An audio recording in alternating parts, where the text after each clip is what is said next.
Introduction. Le petit livre suivant traite de deux aspects du caractère noble, l'humilité et le repentir. Adopter des caractéristiques positives conduit à la tranquillité d'esprit. Humilité 1. Dans un hadith trouvé dans Jami at-Tirmidhi, numéro 2029, le saint prophète Muhammad, que la paix et les bénédictions soient sur lui, a conseillé qu'une personne sera élevée en rang lorsqu'elle vit avec humilité pour l'amour d'Allah, l'exalté. Cela se produit car l'humilité est un aspect important du service à Allah, l'exalté. Le contraire de l'humilité qui est l'orgueil n'appartient qu'au maître, à savoir Allah, l'exalté, car tout ce que les gens possèdent a été créé et accordé par lui. Comprendre cette réalité permet d'éviter l'orgueil et de faire preuve d'humilité en obéissant à Allah, l'exalté, en accomplissant ses commandements, en s'abstenant de ses interdictions et en affrontant le destin avec patience. C'est le véritable service à Allah, l'exalté, et cela conduit à la vraie grandeur dans les deux mondes. Humilité 2. Dans un hadith du Sahih Muslim numéro 265, le saint prophète Muhammad, que la paix et les bénédictions soient sur lui, a prévenu que quiconque possède ne serait-ce qu'un atome d'orgueil dans son cœur spirituel n'entrera pas au paradis. Il a précisé que l'orgueil survient lorsqu'une personne rejette la vérité et méprise les autres. Aucune bonne action ne profitera à celui qui est orgueilleux. Cela est tout à fait évident lorsqu'on observe le diable et comment ses innombrables années d'adoration ne lui ont pas profité lorsqu'il est devenu orgueilleux. En fait, le verset suivant relie clairement l'orgueil à la mécréance. Donc un musulman doit éviter cette mauvaise caractéristique à tout prix. Chapitre 2 Al-Baqarah, verset 34. Et lorsque nous dîmes aux anges, prosternez-vous devant Adam, ils se prosternèrent à l'exception d'Iblis. Il refusa, s'enorgueillit et devint du nombre des mécréants. L'orgueilleux est celui qui rejette la vérité lorsqu'elle lui est présentée simplement parce qu'elle ne vient pas de lui, et parce qu'elle défie ses désirs et sa mentalité. L'orgueilleux croit également qu'il est supérieur aux autres, même s'il n'est pas conscient de son véritable statut aux yeux d'Allah, l'exalté. Il peut se croire grand à cause des quelques bonnes actions insincères et imparfaites qu'il a faites, alors qu'il est détesté par Allah, l'exalté, à cause de ses nombreux péchés. De plus, mépriser les autres est une folie car on ignore sa propre fin ultime et celle des autres. Cela signifie que la personne qu'on méprise peut très bien mourir en étant un musulman sincère, alors qu'elle peut mourir en étant mécréante. En réalité, il est insensé d'être fier de quoi que ce soit, car Allah, le Très-Haut, a créé et accordé à l'homme tout ce qu'il possède. Même les bonnes actions que l'on accomplit ne sont dues qu'à l'inspiration, à la connaissance et à la force accordée par Allah, le Très-Haut. Par conséquent, être fier de quelque chose qui ne nous appartient pas de manière innée est une pure folie. C'est comme une personne qui devient fière d'une demeure qu'elle ne possède même pas et dans laquelle elle n'habite pas. C'est pourquoi l'orgueil appartient à Allah, l'exalté, car lui seul est le créateur et le maître inné de toutes choses. Celui qui défie Allah, l'exalté, par orgueil sera jeté en enfer. Cela a été confirmé dans un hadith trouvé dans Sunan Abu Daoud, numéro 4090. Français, le musulman devrait plutôt suivre les traces du saint prophète Muhammad, que la paix et les bénédictions soient sur lui, et adopter l'humilité. Les humbles reconnaissent vraiment que tout le bien qu'ils possèdent et tout le mal dont ils sont protégés ne vient de personne d'autre qu'Allah, l'exalté. Par conséquent, l'humilité est plus appropriée pour une personne que l'orgueil. Une personne ne doit pas se laisser tromper en croyant que l'humilité conduit à la disgrâce, car personne n'a été plus honoré que les humbles serviteurs d'Allah, l'exalté. En fait, le saint prophète Muhammad, que la paix et les bénédictions soient sur lui, a garanti une augmentation de statut à celui qui adopte l'humilité pour l'amour d'Allah, l'exalté, dans un hadith trouvé dans Jami at-Tirmidhi, numéro 2029. Une personne humble accepte la vérité quelle que soit sa provenance, car elle sait que la source de la vérité n'est autre qu'Allah, l'exalté. Au lieu de mépriser les autres, ils les regardent avec un regard de miséricorde et de compassion et soutiennent cela par des actes sincères, tout en espérant qu'Allah, l'exalté, les regardera avec miséricorde et compassion. Ils comprennent qu'Allah, l'exalté, traitera chacun selon la façon dont il traite les autres. Cela a été indiqué dans un hadith trouvé dans Sahih Bukhari, numéro 7376. Humilité 3. Ce point est lié au chapitre 25 Al-Furqan, verset 63. Et les serviteurs du tout miséricordieux sont ceux qui marchent aisément sur la terre. Les serviteurs d'Allah, l'Exalté, ont compris que tout bien qu'ils possèdent, c'est uniquement parce qu'Allah, l'Exalté, le leur a accordé. Et tout mal dont ils sont sauvés, c'est parce qu'Allah, l'Exalté, les a protégés. N'est-il pas stupide d'être fier de quelque chose qui n'appartient pas à quelqu'un? Tout comme une personne ne se vante pas d'une voiture de sport, qui les musulmans doivent comprendre que rien en réalité ne leur appartient. Cette attitude permet de rester humble à tout moment. Les humbles serviteurs d'Allah, l'Exalté, croient pleinement au hadith du saint prophète Muhammad, paix et bénédiction sur lui, trouvé dans Sahih Bukhari, numéro 5673, qui déclare que les bonnes actions d'une personne ne l'amèneront pas au paradis. Seule la miséricorde d'Allah, l'Exalté, peut faire en sorte que cela se produise. En effet, chaque bonne action n'est possible que lorsqu'Allah, l'Exalté, fournit à l'individu la connaissance, la force, l'opportunité et l'inspiration pour l'accomplir. Même l'acceptation de l'action dépend de l'humilité, est une qualité qui nous permet de nous élever devant Allah, le Très-Haut.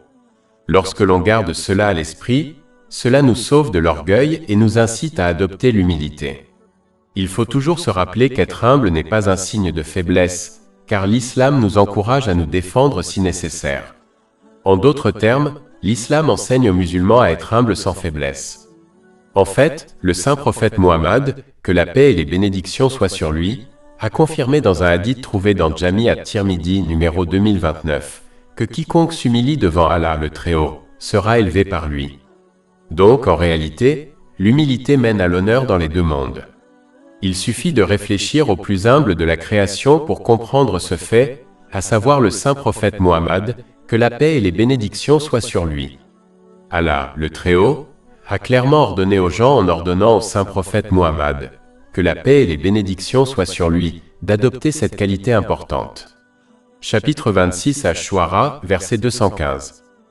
Et abaisse ton aile, c'est-à-dire fais preuve de bonté, envers ceux qui te suivent parmi les croyants. Le saint prophète Muhammad, que la paix et les bénédictions soient sur lui, menait une vie humble. Par exemple, il accomplissait avec bonheur les tâches ménagères à la maison, prouvant ainsi que ces tâches sont neutres du point de vue du genre.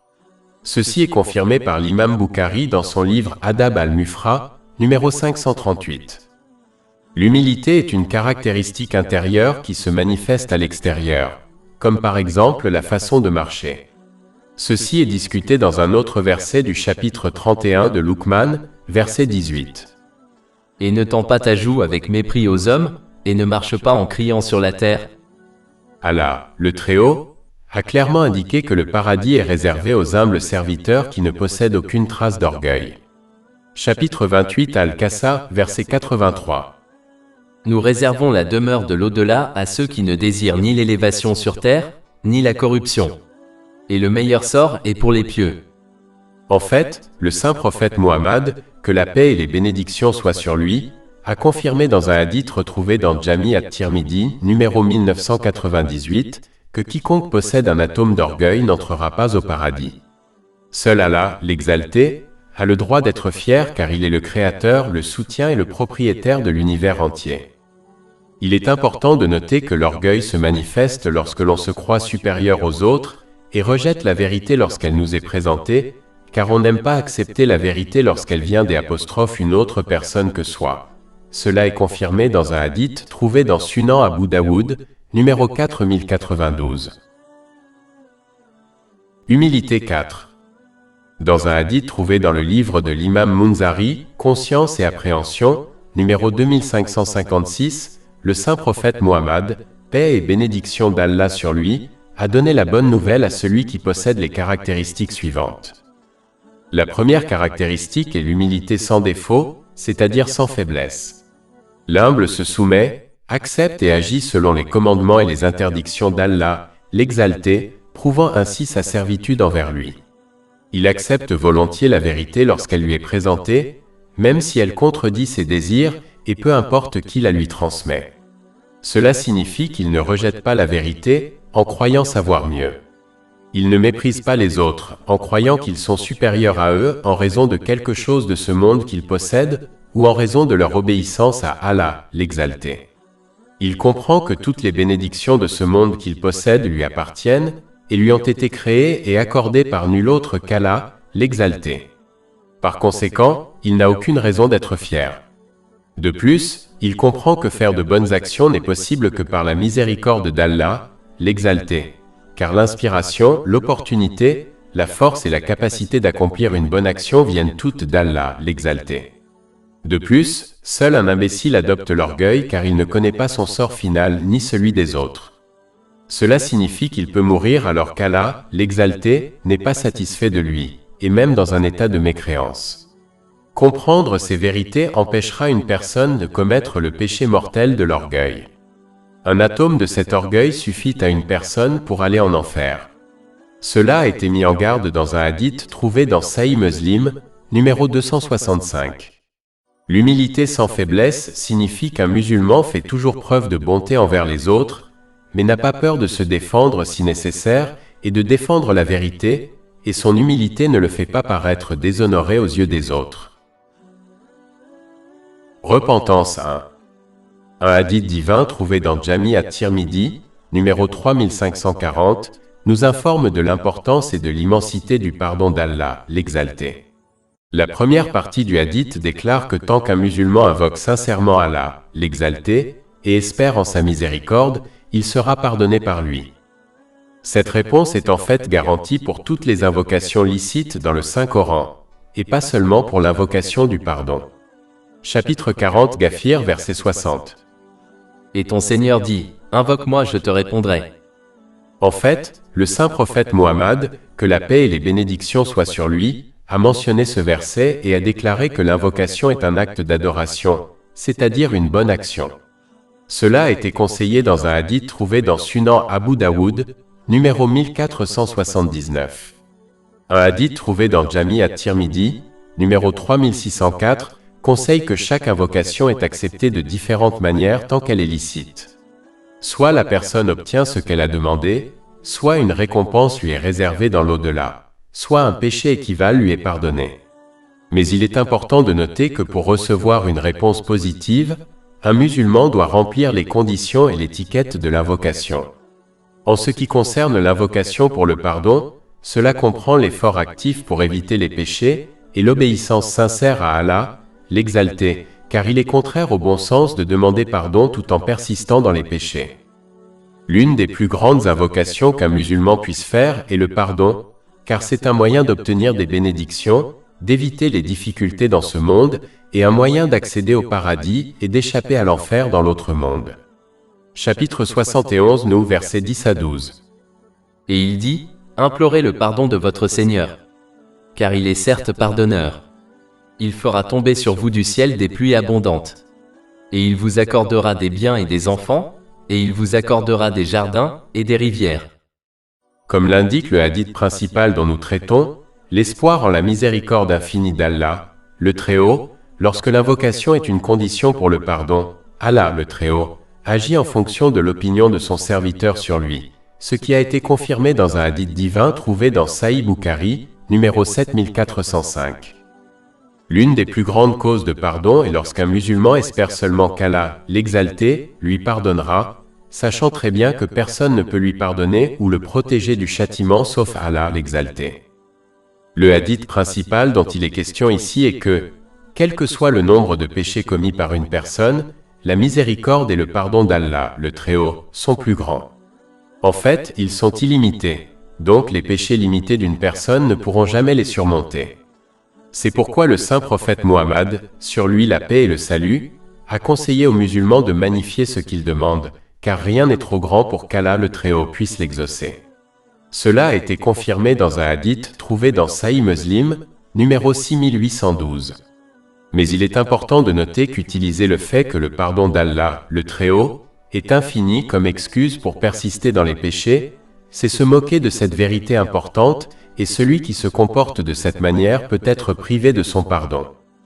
La partie suivante du hadith principal dont nous discutons indique l'importance de rechercher sincèrement le pardon d'Allah, l'Exalté, ce qui a été mentionné dans de nombreux versets et autres hadiths. Cet acte de recherche du pardon fait partie du repentir sincère. On peut comprendre que la recherche du pardon est un acte de la langue, tandis que le reste du repentir sincère implique de se détourner du péché par des actions. Le repentir sincère comprend également le fait de ressentir un remords sincère, de faire une promesse ferme de ne plus commettre le péché, et de réparer tous les droits qui ont été violés à l'égard d'Allah, l'Exalté, et des gens. Il est important de noter que ne pas persister dans le même péché est une condition pour que le repentir soit accepté. Chapitre 3 Ali Imran, verset 135. Et ceux qui, lorsqu'ils commettent une impudicité ou font du tort à eux-mêmes, invoquent Allah et implorent le pardon de leurs péchés. Et qui est-ce qui pardonne les péchés, sinon Allah ? Et qui ne persistent pas dans ce qu'ils ont fait, tout en sachant. Il est extrêmement important pour un musulman de persister dans sa recherche du pardon, car cela permet de se libérer de tout souci, de sortir de toute difficulté et d'obtenir du soutien là où on ne l'attend pas. Cela est conseillé dans un hadith trouvé dans Sunan Abu Daoud, numéro 1518. Le hadith principal qui nous intéresse est celui qui nous amène à la plus grande cause de pardon, à savoir le fait de ne rien associer à Allah, l'Exalté. Il existe deux types d'association à Allah, l'Exalté, le polythéisme majeur et le polythéisme mineur. Le type majeur est celui où l'on adore d'autres choses qu'Allah, l'Exalté, ou en plus de lui. Le type mineur est celui où l'on agit pour autre chose que pour plaire à Allah, l'Exalté, comme par exemple pour se mettre en valeur. Ceci a été mis en garde dans un hadith trouvé dans Sunan Ibn Majah, numéro 3989. En fait, celui qui agit pour le bien des gens sera averti par Allah, l'Exalté, au jour du jugement, de chercher sa récompense auprès de ceux pour qui il a agi, ce qui ne sera pas possible. Ceci est confirmé dans un hadith trouvé dans Jami at-Tirmidhi, numéro 3154. Celui qui agit de cette manière découvrira qu'il finira par être exposé dans ce monde, et peu importe la façon dont il traite les autres, il n'obtiendra jamais leur véritable amour ou respect à cause de sa mauvaise intention. Ceci a été indiqué dans un hadith trouvé dans Sahih Muslim, numéro 6705. Quand on réalise l'unicité d'Allah, l'Exalté, on ne pense, on agit et on parle que pour le plaisir d'Allah, l'Exalté, par crainte et amour pour lui. Ce comportement minimise les risques de commettre des péchés, et quels que soient les péchés commis, ils seront pardonnés par Allah, l'Exalté. C'est la raison pour laquelle le saint prophète Muhammad, que la paix et les bénédictions soient sur lui, a déclaré dans un hadith trouvé dans Sunan Ibn Majah, numéro 3797, que la déclaration selon laquelle il n'y a pas d'autre divinité digne d'adoration qu'Allah, l'Exalté, élimine toutes les mauvaises actions. C'est le comportement que tous les musulmans doivent s'efforcer d'adopter. Le fondement de ce comportement est d'acquérir et d'agir conformément aux enseignements du Saint-Coran et aux traditions du saint prophète Muhammad, que la paix et les bénédictions soient sur lui. Cela permettra de s'assurer que l'on utilise les bénédictions qui nous ont été accordées d'une manière qui plaise à Allah, l'Exalté. Cela minimisera nos péchés et nous encouragera toujours à nous repentir sincèrement chaque fois que nous commettons un péché. Cela mène au pardon, à la paix et au succès dans les deux mondes. Chapitre 16 en Al, verset 97.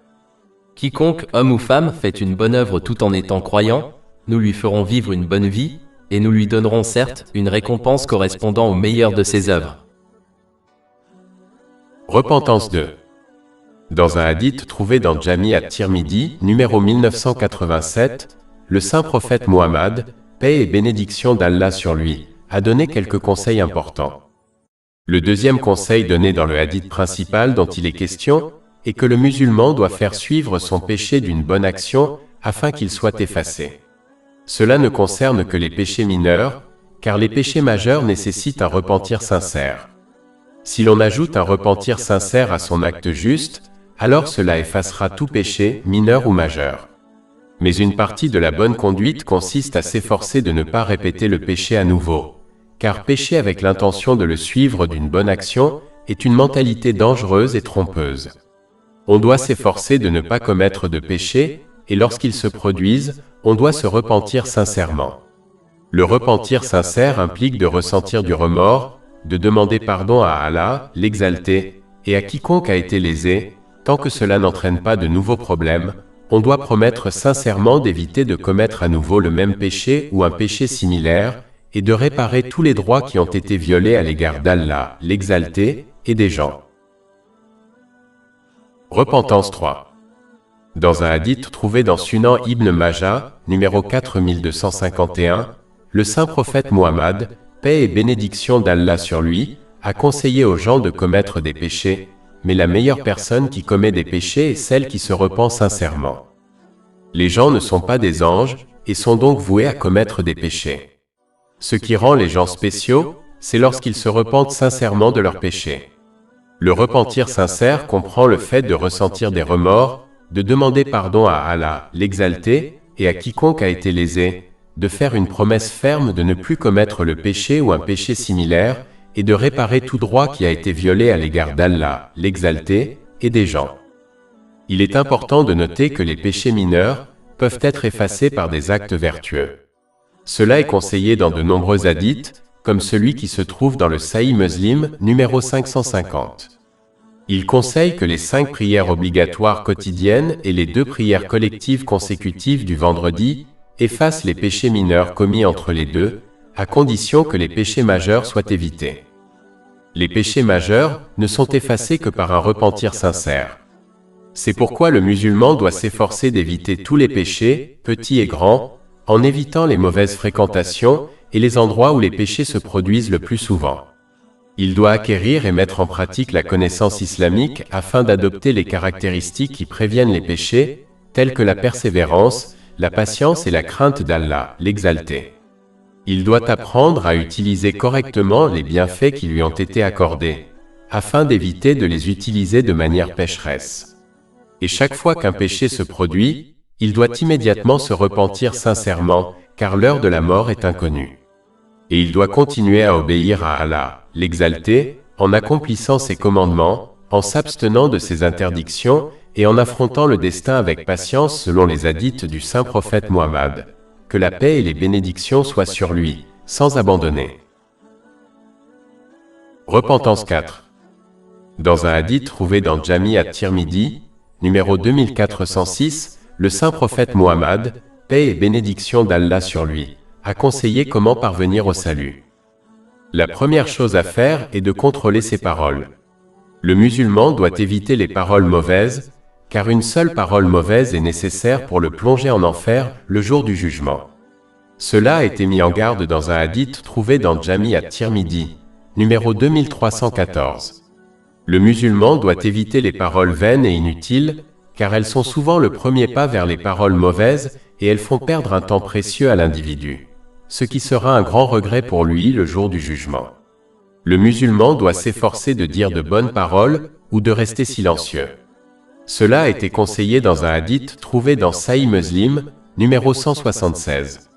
Lorsque l'on se comporte de cette manière, même son silence est considéré comme une bonne action. Le hadith principal qui nous intéresse ici-bas nous dit qu'il ne faut pas quitter son domicile sans raison. Ce comportement entraîne une perte de temps et des péchés, tant verbaux que physiques. Si l'on y réfléchit vraiment et sincèrement, on se rendra compte que la majorité de ces péchés et des problèmes qu'on a rencontrés sont dus à des relations sociales inutiles avec les autres. Cela ne signifie pas que c'était toujours la faute des autres, mais que si l'on évite de quitter son domicile sans raison, on commettra moins de péchés et rencontrera moins de problèmes et de difficultés. Cela nous libérera également du temps pour apprendre et mettre en pratique des connaissances utiles, telles que la connaissance islamique, qui est bénéfique dans tous les aspects de la vie. Les relations sociales inutiles gaspillent la bénédiction unique du temps, qui ne revient jamais une fois passé. Ceux qui ont gaspillé leur temps dans des choses vaines et pécheresses seront confrontés au stress dans ce monde et à un grand regret le jour du jugement, surtout lorsqu'ils verront la récompense de ceux qui ont utilisé leur temps correctement. De plus, la fréquentation inutile des autres empêche l'individu d'assumer ses responsabilités et ses devoirs envers Allah, le Très-Haut, et les autres. Elle l'empêche également de faire l'introspection, une tâche essentielle qui est de s'assurer que l'on va dans la bonne direction dans la vie, et que l'on remplit ou non ses responsabilités et ses devoirs.